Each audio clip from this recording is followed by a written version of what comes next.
Էլին ուրիով ես խաղում, հավանել ես տիկնիկը։ Հա, շատ եմ հավանել, քո նվիրած տիկնիկը հասկ, բայց կարծես նախորդ անգամ ինչ-որ ուրիշ բանի մասին էր պատմում, ինչ-որ ծառի մասին։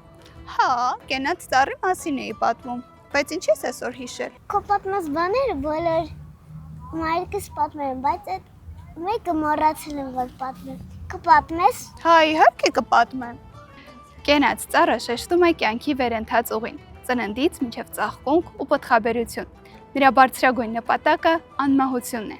Այն իր մեջ ամփոփում է տոհմի, ընտանիքի, պտղաբերության, կյանքի շարունակականության, բարու եւ ուժի խորհուրդը։ Կենաց ծառը հանդիպում է հայոց տոնածիսական գրեթե բոլոր արարողությունների ժամանակ։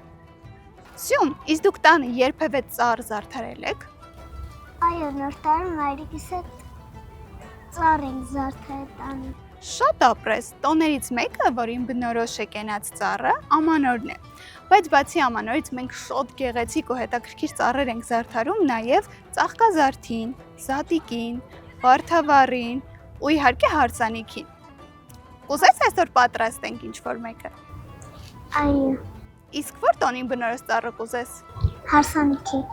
Շատ լավ, դե ուրեմն արի գնանք, թող աստղիկը մեզ օգնի ամենագեղեցիկ ծառը պատրաստենք այսօր։ Ծառը կարևոր դեր է խաղում հայկական ավանդական հարսանեկան ծեսում։ Այն 12 ճյուղից բաղկացած կենաց ծառն է կամ թագվորի ծառը, որը մարմնավորում է տոհմում նոր ճյուղավորումն ու ծաղկունքը։ Ծառը հիմնականում զարդարել են անմահական պտուղ համարվող խնձորով, որին վերագրվել է պտղաբերության խորհուրդը։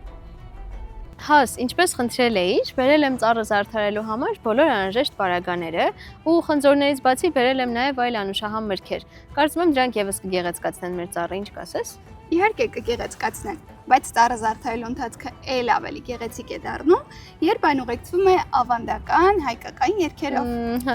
Հասկացա։ Էլի ակնարկում ես, որ երգեմ։ Շատ լավ։ Եկեք ես երգեմ ու միասին զարդարենք, հա։ Զարդարենք։ Եկեք տեսեք ծառն է ծաղկեր, եկեք տեսեք ծառն է ծաղկեր, ծաղիկն ու արևն են վրան, արևն ու ծաղիկն են վրան, երբ նռնենուն ծառն որ ծաղկի, երբ նռնենուն ծառն որ ծաղկի, արև տանոր նման ծաղկի, ծաղիկ տանոր նման ծաղկի։ Կարծում եմ շատ գեղեցիկ ստացվեց մեր ծառը։ Ինչ կասես Սյուն։ Շատ լավ ստացեց, իսկ մյուս ծառերը չենք զարդարելու։